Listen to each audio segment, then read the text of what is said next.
Good evening, I'm Gerg Cahiles sitting in for Pinky Web. Tonight, we ask the questions, tackle the issues, we clarify matters, and we get on point.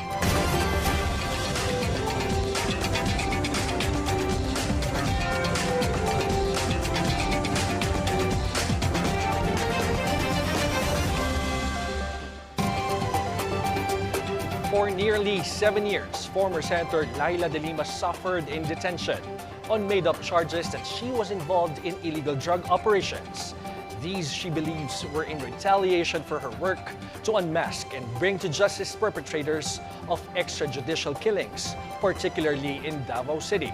Clinging on her faith and hope, De Lima believed that sooner or later, justice will prevail.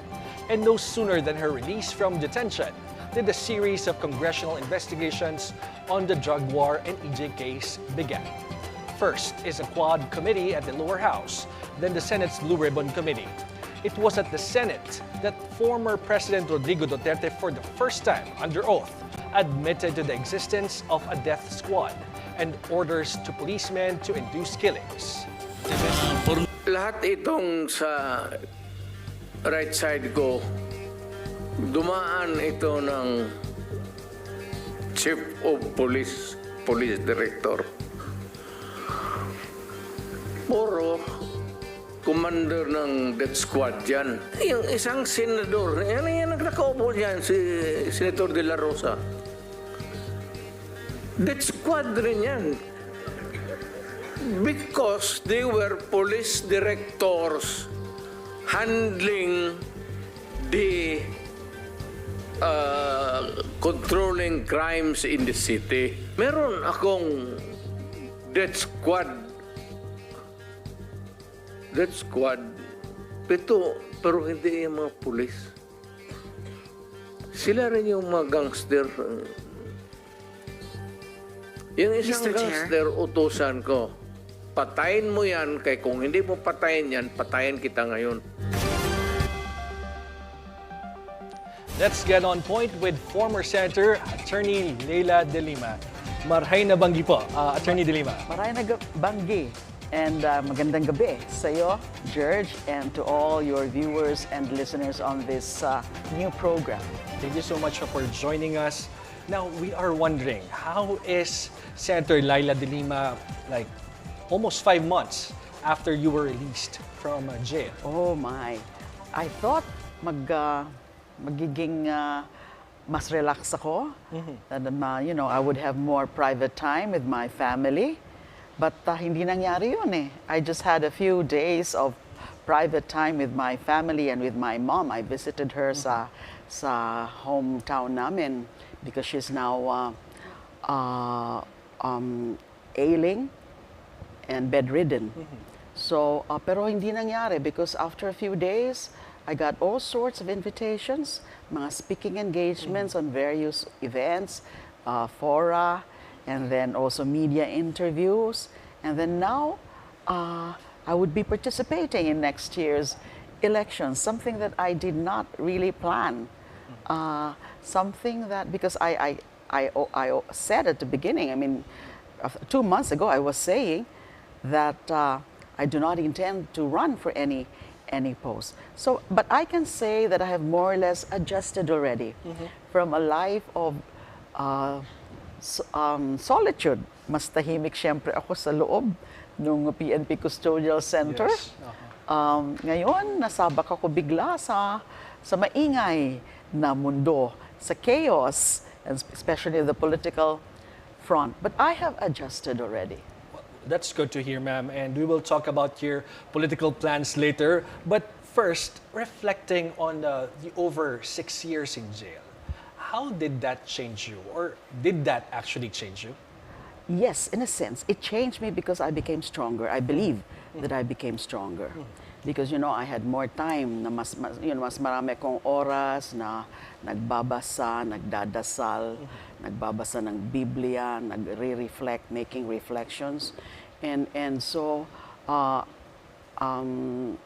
my spiritual life has been strengthened. My faith in the good Lord has been deepened kasi sa Kanya ako umaasa eh. And that's why I never lost faith because I knew that by the grace of God, someday I would be released from detention, that I would be achieving vindication. And it did happen. So, but it did not change in the sense that, you know, I knew exactly why they did that to me, to break my spirit, to silence me. But I refused to be silenced. I refused to be broken. So I remain the same. I still talk about burning issues of the day then, even if I was in jail. I had these handwritten dispatches from Krame. I commented on various issues that I find important and interesting. So it did not break my spirit. I, in fact, became stronger. Meron po ba kayong mga sana? I mean, could haves, would haves, in the past 6 years, sana hindi nangyari sa akin to if... Alam nyo, no regrets at all. No regrets. That I did all that. What did I do? I criticized openly. I condemned. I called out the murderous war on drugs of the former president. Now, I would not have changed that, even at the cost of freedom. But I never actually, to be honest, I never thought that Mr. Duterte would go to that extent of jailing me. I thought it would just be daily shaming. You all heard him in practically all public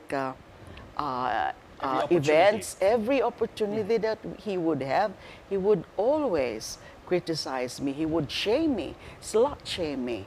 So, akala ko hanggang dun lang. Hindi ko akalain na hanggang sa punto ng gagawa sila ng mga pekeng kaso, kukuha sila ng mga witnesses, ng mga magsisinungaling para pilit ako na idawit or implicate sa illegal drug trade, and then eventually jailing me. And it happened for almost 7 years. Ay hindi ko akalain na gagawin nila sa akin yon. You were talking about your fate earlier, and please take us back on October 9, 2022. It was for sure a grim period in your life as a detainee, a hostage by an Abu Sayyaf member inside the PNP Custodial Center. How was it, ma'am? It was so harrowing. I never thought that it could happen in such a place that is inside Camp Krame, and that is supposed to be one of the safest places in our country because it's the PNP national headquarters. So kaya lang, you know, these Abu Sayyaf detainees, looking back, they did plan to escape. And of course, they realized that they could not just escape without a human shield. So I happened to be the ideal target for a hostage, for them to be able to come out of the PNP custodial. You're the escape plan. I'm the escape plan. But then it just so happened it was early morning. I was praying the rosary, because that was my habit. Every early morning I would pray the rosary. I was still half lying in bed when suddenly this guy came in with an improvised knife. I didn't know that before that something was happening already. So they tried to escape. They stabbed the custodial guard who was delivering their breakfast. That guy almost died in an naka-ICU yun eh. And then buti na lang yung dalawa out of the 3 were gunned down by the sniper at the tower. Pero itong isa nakawala pa rin. Kahit nakalock yung gate nila doon sa compound nila, ay nakaakyat pa siya doon sa barbed wire. And dumiretso sa compound ko, sa quarters ko. And with that improvised knife that he was constantly pressing on my chest, I was screaming always, ano ba yan, ang sakit, bakit ganyan? And then he made certain demands until the time that talagang natakot na ako noon when he said na oras na ma'am, kasi hindi naman nila binibigay yung mga demands ko because he had certain demands. So he started praying in Arabic, in Islam, I could not really understand that, but he was mentioning the word Allah several times. So I thought, he's already saying goodbye to Allah. So I started praying. And then, kaya lang, he made the mistake of asking for a water. And he wanted it to be brought to him by the negotiator, who happened to be very sharp-minded. He knew exactly what he was doing. Then Director Pespes, nakalapit siyempre, and then nung nagkaroon siya ng opportunity, binaril na niya. I was blindfolded, hand-tied, and feet-tied. So it was very harrowing. I thought it was my end already. And after that situation, when finally you were rescued, and at least the hostage taker was killed. Yes. How was it? I was immediately brought to the PNP General Hospital for checkup. They did ECG, and then there was a group of psychologists who came and to check on me whether or not I had trauma. So and nagka-trauma nga dito. It was pain all over here in my chest and at the back for several weeks. Well, the knife never penetrated my skin, but he was always constantly pressing it, and therefore it developed something, a trauma, a physical trauma. But then I was thinking maybe it's really not yet my time, because I always believe that if it's your time, it's your time. The fact that I was able to survive it, that means not yet. So imagine, in fact, at the middle of that happening, part of my silent prayer to the good Lord was, ano ba naman ho ito? I made sacrifice already for about 6 years, because at that time it was 6 years already. And then I would end up just like this, as a victim of a hostage taker. So that's part of my prayer, So I was, ano ho ba ito, Lord? I thought it was just a nightmare at first. But apparently, buhay na buhay po kayo, nandito with me. But for the meantime, Attorney De Lima, we'll take a short break. When we come back, we'll have more of our discussion with former Senator De Lima.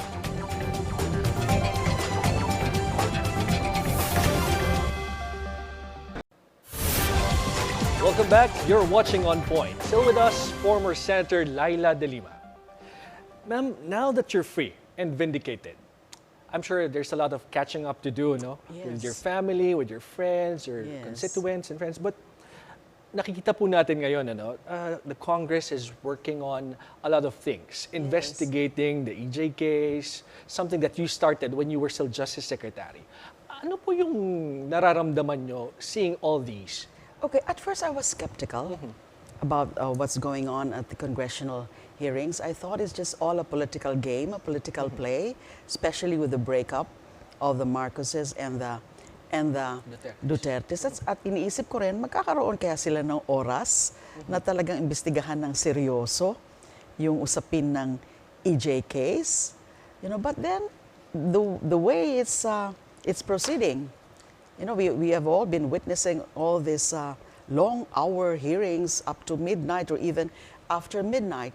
And then one surprise witness to another, and then one shocking revelation, shocking but not surprising anymore, revelations from one personality to the other, the likes of Colonel Rurina Garma and Kerwin Espinosa, and then Colonel Espinido. Yeah. So all of that. So it's remarkable. It's impressive. So it would depend now on whether they can really sustain that, especially so that Congress has other things to do.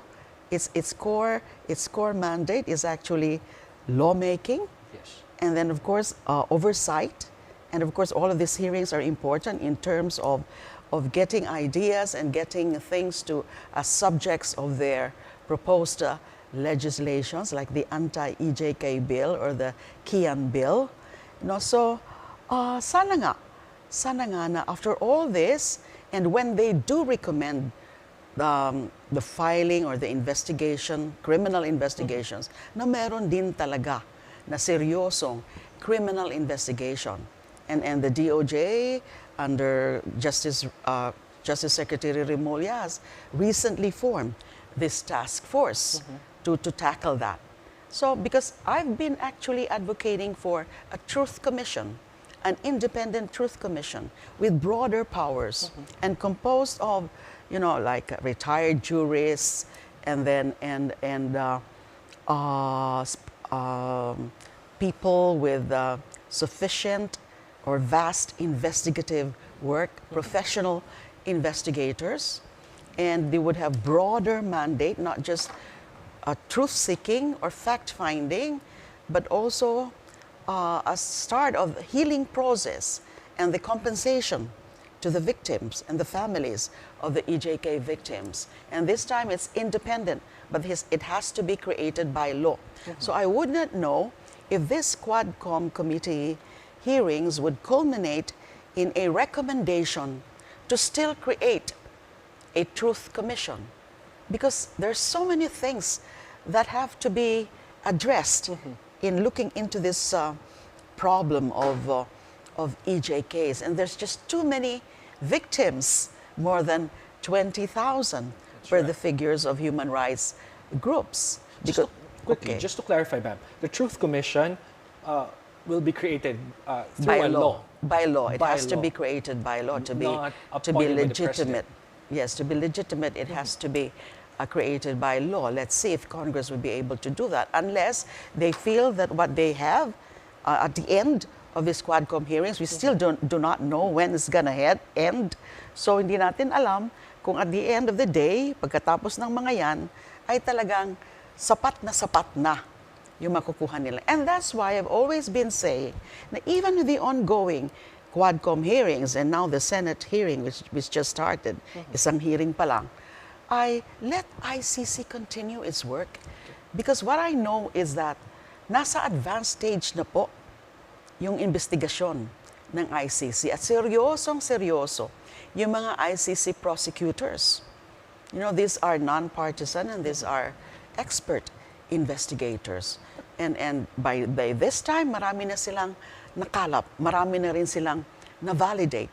Nandun na sa kanila sila Edgar Matubato, tsaka si Arturo Las Cañas as their prime witnesses in so far as the DDS killings, the DDS model is concerned. Kasi yung sinasabi ni Colonel Garma, yung Davao model na sinasabing yun ang gusto ng dating Pangulo na magkaroon din for the EJKs at the start of his administration, I no other than it could only refer to the DDS model. That's why during the last Quadcom hearing, I again made a presentation at dun ko pinakita what exactly is the DDS, sino ba talaga sila Edgar Matubato, sino ba talaga si Arturo Las Cañas, ano ba yung mga sinasabi nila, ano ba yung mga various incidents, napakarami ng mga cases of killings, abduction and killings, massacres, and allegedly on orders of then Mayor Rodrigo Roa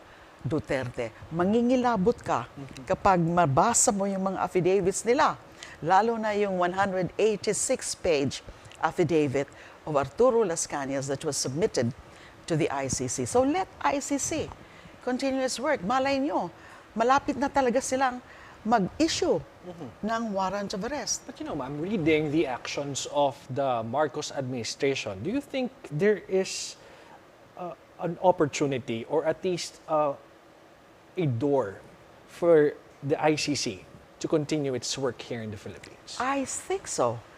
That one, the Quadcom hearings and the Senate inquiry, are signs that, you know, at least this administration would want to search for the truth and also for accountability. Although, ang hindi ko gusto is that hanggang ngayon, ang official line nila Pangulong Marcos Jr. at saka yung mga opisyal niya, like the Solicitor General, is they do not recognize the jurisdiction of the ICC. Maling-mali po yon, hindi po tama yon. Kasi kahit nga ho nag-withdraw na tayo from the Rome Statute or ICC, winidraw tayo unilaterally by Mr. Duterte nung nag-uumpisa na yung preliminary examination ng ICC in 2018 or 2019,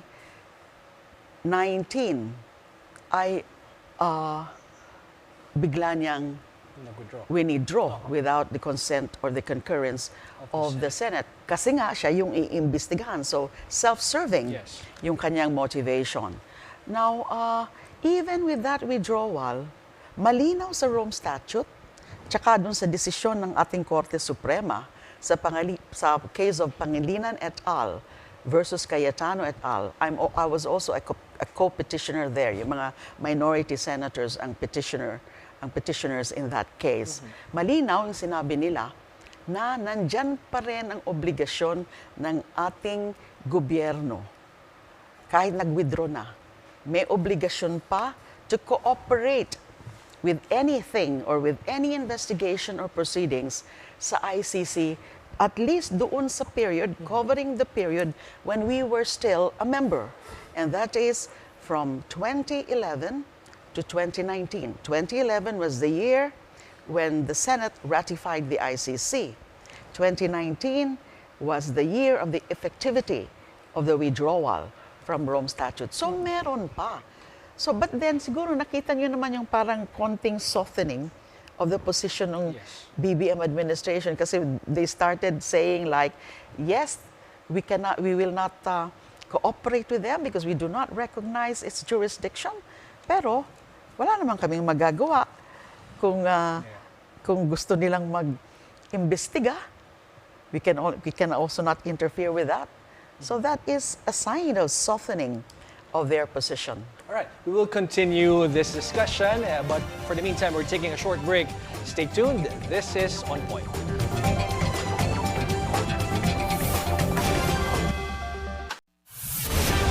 Welcome back. You're watching On Point. I'm Gerg Cahiles. Still with us, former Senator Leila De Lima. Ma'am, let's talk about the former president Rodrigo Duterte. Anong nararamdaman nyo whenever you hear that name, whenever you see him on TV or wherever? What was there a chance for you to meet him and face him? Doon lang sa Senate hearing. Sumasakit ang ulo ko. Every time nakikita ko siya. Either on TV or kung naman naririnig ko. At lalo na doon sa Senate inquiry, talagang ang sakit-sakit ng ulo ko. Lalo nang halos magkatabi kami. You know, because up to now, I still haven't, I have not gained any grace to try to forgive him for what he did. Pinatawad ko na yung iba, yung mga nagamit nila na mag-persecute sa akin. Kasama na yung mga witnesses na yan, mga inmate witnesses. Pero siya na lang ang hindi ko pa kayang patawarin. Mahirap pa para sa akin. He knows, or he's supposed to know, na walang katotohanan yung mga pinaratang nila sa akin na involved daw ako sa droga. And yet ganun ang ginawa. 7 years of your life being deprived of your liberty is 7 years. You know, I would consider it as a prime years of my life. Hindi pa nga ako senior citizen noon. That's true. Nung nakulong ako, I turned senior citizen while in jail. So that's almost 7 years. So, mawalay ka sa pamilya, mawalay ka sa mga allies and friends. Of course, they could also visit, but limited lang yung mga visitation hours. And in fact, during the pandemic, may mga buwan pa na total lockdown na wala talaga akong kabisi-bisita, kahit pamilya. So it's difficult for me, and more difficult for me because he did that to a lot of our people. That's true. More than 20,000 lives. Moving forward, ma'am, you went to the Senate. Hindi Yes. nyo ba na-miss ang Senado? Hindi nyo na ba na-miss na, umupo doon, makipagbalik-taktakan sa kapwa nyo senador? You decided not to run for the Senate. Why is that? Namimiss ko syempre yung ganong buhay, to be able to really participate more in mga sessions, especially in mga investigations into a lot of things, a lot of issues which I was deprived of. Kasi nga nakakulong na ako, they did not allow me to participate in the sessions. Ang nagagawa ko lang noon, mag-file ng mga bills and resolutions. I miss that kind of life. I wish I could have done that for my entire 6-year term. But wala pang 8 months, kinulong na ako. So mahirap para sa akin. Pero yung nakikita ko ngayon sa Senado, pardon me, but ano ako except for a few, except for Senator Risa Hontiveros, I don't know what's really happening in the Senate now. It's so difficult. And then you have, there's now the senatorial race, and except for a few, or some of them, look at the others in the list. Si Pastor Kibuloy is also a candidate. So what are they trying to do to the Senate as an institution? But why participate in the party list elections, ma'am? It's actually a long story, but first I have to say that I had no intention whatsoever to run for any position for next year's elections, because I'm just up to now, I'm rebuilding my life. I thought I'm just gonna go back, babalik lang ako sa private law practice, election law practice, babalik lang ako sa pagturo sa law school. But ang nangyari, since I was going around, because my LP colleagues, lalo na si LP President Edsel Lagman, he was telling me, whether or not tatakbo ka, Laila, for next year, I strongly suggest that you go around the country and tell your story to the people directly. So that's what I was doing, and lalo na sa mga universities and colleges. I really love dialoguing with students and telling my story. They always approach me. Hindi ho ba kayo tatakbo sa Senado? Sana ho tumakbo kayo sa Senado. And then I would answer, hindi wala talaga akong kaplano. Pero tutulong ako sa LP at tutulong ako sa ML, Mamamayang Liberal, which is a new party list. It's been there. It's a multi-sectoral organization. It's been there since 2011 or 2012, during the time of President Aquino, who's also an LP member. Pero ngayon lang na-accredit ng COMELEC to participate in next year's elections. And then I was telling myself, whether it's in the House of Representatives or in the Senate, I could pursue my advocacies, my core advocacy. And I also realized that, yung gusto mong baguhin ng mga ang sistema, gusto mong maka-introduce ng mga reforms, mas madali, it's easier to do that within the system rather than outside. So yun ang mga, and because of the party list, it's supposed to to represent the interests and welfare of the marginalized sectors. The Liberal Party, through its sectoral wing, ML, would become closer to the marginalized sectors, lalo na ang palaging puna sa LP, it's been demonized all these years, especially with the past administration, namang elitista daw.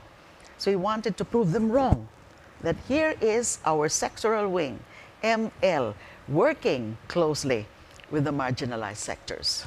Well, before we close this discussion, ma'am, you have this documentary, Unbreakable, telling your story about, maybe you can share some points about there that. Is a premiere showing of that in a benefit dinner tomorrow. I'm not sure where it is, because you're supposed to just contact somebody and they will tell you where the venue is. It's just a short initial documentary, because nagpe-prepare talaga kami ng documentary ko. Kaya lang, if it's about my whole life, including my whole journey as a public servant, mahaba talaga yan. It would appear to be a full-length movie. But as an initial documentary, there is this short one that will narrate firsthand. Ako mismo ang mag-narrate yung mga naging buhay ko sa CHR, sa DOJ, sa Senado, at hanggang nakulong ako. Magkikwento din ako tungkol dun sa hostage-taking incident. So I think it would just run about, 15 minutes or 15 to 20 minutes, initial short documentary. I'm sure it's gonna be a very interesting documentary at abangan po namin yan. For the meantime, thank you, Senator De Lima, for your time, and that's On Point. Join us again tomorrow at 7:30 p.m. here on BNC, the Billionario News Channel. I'm Gerg Cahiles on behalf of Pinky Web. Thank you for watching.